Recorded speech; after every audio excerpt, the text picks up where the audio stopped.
All right, let me paint you a picture. It's 2 a.m.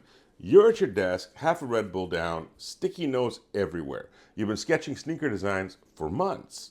You finally land on one that feels perfect. Clean lines, bold colorway, something fresh. You scrape together savings, you find a small manufacturer, and you drop your first collection online. Orders start rolling in.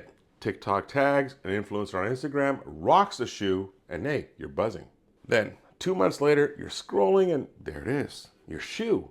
Same stitching, same silhouette, same vibe, but it's not yours. It's on Temu for 30 bucks. Different logo slapped on the side. Suddenly, the thing you poured your soul into is being mass produced by somebody else. So what do? Fight? Laugh it off? Call it part of the game? That moment, that's where intellectual property law either saves you or leaves you stranded. Welcome to Knockoff Nation. Anything that can be copied will be copied. Fashion, tech, accessories, the list goes on. The law gives you tools. Trademarks, patents, copyrights, those are the locks. But filing is step 1. Enforcing is step 10. Enforcement costs real cash, real time, real headaches.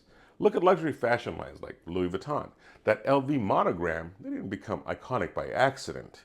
They spent decades and big budgets protecting that monogram. Yet, you can walk 2 blocks in certain cities and buy a Louis Vuitton bag that's stitched in a factory across town for 20 bucks. Fake Rolexes, same deal. Watch the street vendors. They'll sell you a Rolex that looks decent at 10 paces, but falls apart by Sunday. And people still buy them. Counterfeits aren't niche. They're everywhere. Nike will sue you in a heartbeat. But what about your small brand? The math gets ugly really fast. Filing a trademark might be a few $100. Filing a lawsuit across borders, well, that's tens or hundreds of thousands of dollars. So while the Etsy seller has a theoretical right, in practice, the knockoff seller often keeps going because enforcement is too expensive. And it's not just clothes. Look at tech like fake AirPods, knockoff phone chargers that melt under a pillow. These are safety hazards, not just brand theft. Or think of high fashion like Louis Vuitton, Gucci, Chanel. Their logos are aspirational. Counterfeiters profit by selling the idea of status at a low price. Meanwhile, the original brand pays for quality, R&D, manufacturing, marketing, and legal teams. So let me be blunt. The legal system does not guarantee justice. It guarantees process. If you can't afford the process, well, you don't get the justice. That's just the ugly baseline. And the scale, well, it's nuts. Street stalls used to be easy to ignore.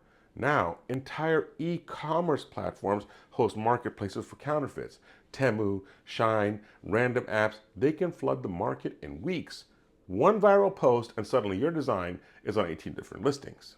I once talked to a small watchmaker who built a niche mechanical piece. Hours of craftsmanship, 2,000 bucks a watch. Within 6 weeks, versions of it were selling for 80 bucks on a discount site. People asked him, why was he upset? Well, it's free advertising, right? Someone said. Free? No, not really. It's theft.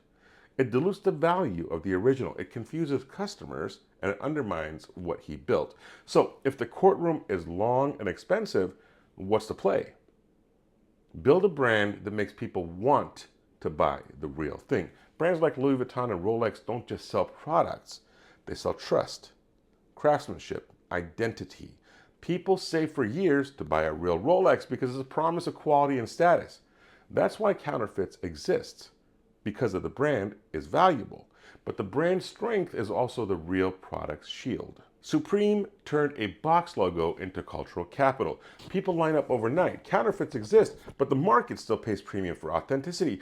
Apple sells iPhones. They sell an ecosystem and user experience. That's harder to copy. Okay, now what can you do right now if your idea gets copied? Document everything. Register your trademarks early. File DMCA and takedown requests for online listings. Use your community.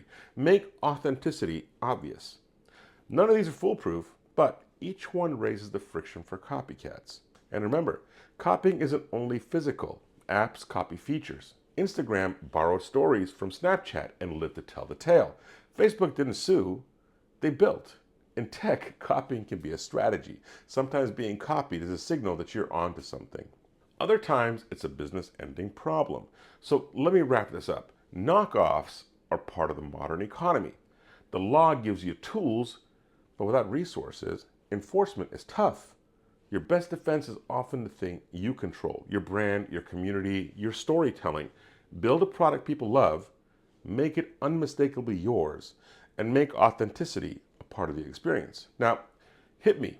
What's the wildest knockoff you've seen? A fake Louis bag that smelled like plastic? A Rolex so shiny the hands fell off? Drop your story in the comments below. Funniest one gets read in the next video. I'll see you there.